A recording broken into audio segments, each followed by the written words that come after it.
बड़ी खबर दिल्ली ब्लास्ट को लेकर सामने आ रही है। दिल्ली ब्लास्ट में कई चौंकाने वाले खुलासे हो रहे हैं। इसी के साथ नई जानकारी जो सामने आई है उसमें ये कहा जा रहा है कि इसमें शू बॉम्बर का इस्तेमाल हुआ था। दरअसल हमने आपको बताया कि कैसे जो आतंकी उमर था उसने अमोनियम नाइट्रेट के साथ साथ अब यहाँ पर जो है एक और केमिकल का जिक्र हो रहा है और कहा जा रहा है कि ये अपने आप में ही बहुत बड़ा विस्फोटक है और इसे किसी डेटोनेटर की ज़रूरत नहीं पड़ती। लेकिन इसी बीच अब जो बड़ी खबर है वो है महबूबा मुफ्ती को लेकर। महबूबा मुफ्ती ने एक बड़ा बयान दिया है। कहें तो महबूबा मुफ्ती ने अब विवादित बयान दिया है। उन्होंने दिल्ली ब्लास्ट को लेकर क्या कुछ कहा है और इसको कैसे उन्होंने कश्मीर से जोड़ा, ये अपने आप में हैरान करने वाला मामला है, क्योंकि महबूबा मुफ्ती दरअसल अपने बयानों की वजह से कई बार सुर्खियों में रही हैं।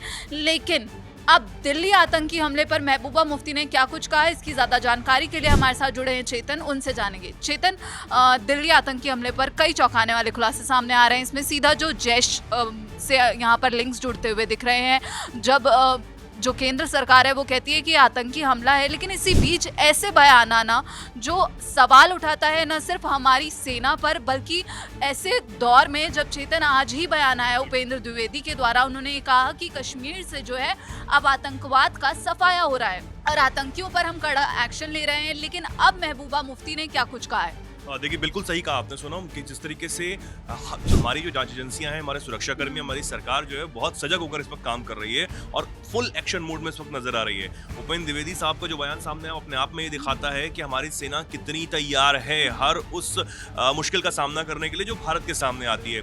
लेकिन भारत के अंदर बैठकर और ऐसे सवाल खड़े करना जिसमें कहीं ना कहीं हमारी सेना का भी मनोबल पर सवाल खड़े किए जाते हैं, वो अपने आप में एक चौंकाने वाली बात है। एक तरफ दिल्ली में जो ब्लास्ट होता है उसमें कई लोगों की जान चली जाती है, जो आम नागरिक है, क्योंकि आपने भी लोगों से बात की, मैंने भी लोगों से बात की, हम लगातार लोगों के संपर्क में भी रहे, तो उनसे जब हमने बात की ग्राउंड पर जाकर, तो उन्होंने कहा कि ये इसके पीछे जो भी है हमें उसको खत्म करना है। ना लोग ये कह रहे हैं कि कश्मीर में कितना आतंकवाद है या फिर जो भी समस्याएं, हालांकि जो समस्याएं हैं उससे हमारी सेना जो है वो निपट रही है। लेकिन इस बीच पूर्व मुख्यमंत्री महबूबा मुफ्ती का ये बयान सामने आना, जो अब मैं आपको बताने जा रहा हूं, आप कहीं ना कहीं उससे समझ पाएंगे कि भाई क्या चल रहा है लोगों के दिमाग में। दरअसल दिल्ली में लाल किला मेट्रो स्टेशन के पास जो 10 नवंबर को ब्लास्ट हुआ, उसमें लगातार जांच एजेंसियां जांच कर रही हैं, अलग अलग चीजें हैं और फिलहाल निकलकर सामने आ रही है। दिल्ली, हरियाणा, जम्मू कश्मीर और यूपी पुलिस समेत तमाम जो जांच एजेंसियां हैं, जिनमें एनआईए मुख्य रूप से, एनएसजी, ईडी, इस वाइट कॉलर जो टेररिज्म है इसकी पोल खोलने में यहाँ पर जुटी हुई हैं। इसका मॉड्यूल को जो है वो जांचा जा रहा है। अब तक 6 डॉक्टर्स जो हैं वो गिरफ्त में आ चुके हैं, लेकिन अब इस पर महबूब मुफ्ती ने सवाल खड़े कर दिए हैं। दरअसल वो ये कह रही हैं कि आपने दुनिया को बताया कि कश्मीर में सब कुछ ठीक है, लेकिन कश्मीर की परेशानी लाल किले के सामने गूंजी है, ये उन्होंने कहा। यानी कि ब्लास्ट जो हुआ वो कश्मीर की समस्या थी, ये कहना है महबूब मुफ्ती का। साथ ही वो कहती हैं कि आपने जम्मू कश्मीर को सुरक्षित बनाने का वादा किया था, लेकिन उसे पूरा करने की बजाय आपकी नीतियों ने दिल्ली को असुरक्षित बना दिया है। यानी कि सरकार पर महबूब मुफ्ती ने सवाल खड़े किए हैं। सवाल खड़े करना आपकी ठीक है, आपकी जो चीजें हो सकती है, लेकिन बिल्कुल पूछ सकते हैं सवाल, लेकिन वहीं पर जब सेना इस पे जोरदार तरीके से काम कर रही है, उसी बीच ऐसे बयान आना कहीं ना कहीं चेतन, सेना का जो मनोबल है उस पर भी जो है अफेक्ट करता है। नहीं, बिल्कुल। और कहीं ना कहीं हालांकि मैं ये बात नहीं कह रहा हूँ, अब तो सोशल मीडिया पर लोग इस बात को बात कर रहे हैं कि महबूब मुफ्ती ने अगर ये कहा कि कश्मीर की परेशानी लाल किले के सामने गूंजी है, तो क्या वो इस ब्लास्ट को जस्टिफाई कर रही हैं? क्या कहना चाहती हैं कि वो जो ब्लास्ट हुआ जिसमें कई लोगों की जान चली गई, कई परिवार जो हैं वो उजड़ गए, किसी के भाई बहन जो माँ है उनसे छिन गई, कई लोग अस्पताल में अभी भी जो हैं वो परेशान हैं, घायल हैं, और वो सिर्फ न्याय की मांग कर रहे हैं, और उस बीच ये कह रही है कि कश्मीर की समस्या उस ब्लास्ट के जरिए गूंजी है।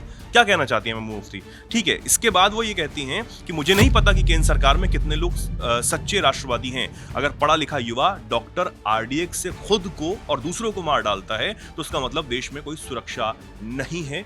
ये मुफ्ती जो हैं वो कहती हुई नजर आ रही हैं। अब 2 बयान जो हैं उनकी बहुत ज़्यादा चर्चा में है, और इसी के साथ कुछ बड़ी बातें भी यहाँ पर उनके अगर बयान में से देखें तो ये है कि हिंदू मुस्लिम की राजनीति करके वोट तो मिल सकते हैं, लेकिन देश किस दिशा में जा रहा है, दिल्ली के लोग शायद ये सोचते हैं कि जितना ज़्यादा हिंदू मुस्लिम का विभाजन होगा, डिफरेंस क्रिएट करने की कोशिश होगी, उतना ही खून खराबा होगा, उतने ही ज़्यादा वोट उन्हें मिलेंगे। मुझे लगता है कि उन्हें दोबारा सोचना चाहिए, देश कुर्सी से कहीं ज़्यादा बड़ा है, ये महबूब मुफ्ती कह रही हैं। इसी के साथ ही वो कहती हैं कि मैं ऐसा करने वाले युवाओं को फिर से कहना चाहती हूँ कि आप जो कर रहे हैं वो हर तरह से गलत है। ये न केवल आपके लिए बल्कि परिवार के लिए, जम्मू कश्मीर और पूरे देश के लिए खतरनाक है। आप इतना बड़ा जोखिम इसलिए उठा रहे हैं क्योंकि आप अपने प्रियजन की जिंदगी बर्बाद कर रहे हैं। कई निर्दोष लोगों की जिंदगी दांव पर लगी हुई है। ये बिल्कुल ठीक है कि उन्होंने कहीं ना कहीं युवाओं को समझाने की कोशिश की। हालांकि महबूबा मुफ्ती ये वही महबूबा मुफ्ती हैं जो ये बात एक बार नहीं कई बार कह चुकी हैं कि हमें पाकिस्तान के साथ बैठकर बातचीत करनी चाहिए क्योंकि उसके पास परमाणु बम है। हालांकि ये इस दौर में उन्होंने ये बातें कही जब लगातार पाकिस्तान की तरफ से जो टेररिज्म है वो भारत को परेशान करता रहा है। पहलगाम हमला तो अभी की बात है सोनम, इससे पहले जितने भी अटैक्स पाकिस्तान के आतंकियों ने भारत में किए उसके बाद कहीं ना कहीं जो महबूब मुफ्ती है वो यही कहती रही कि हमें पाकिस्तान से बातचीत करनी चाहिए, हमें पाकिस्तान से बातचीत करनी चाहिए, जंग नहीं होनी चाहिए। इस बात को वो कहीं ना कहीं कहती हुई नजर आई।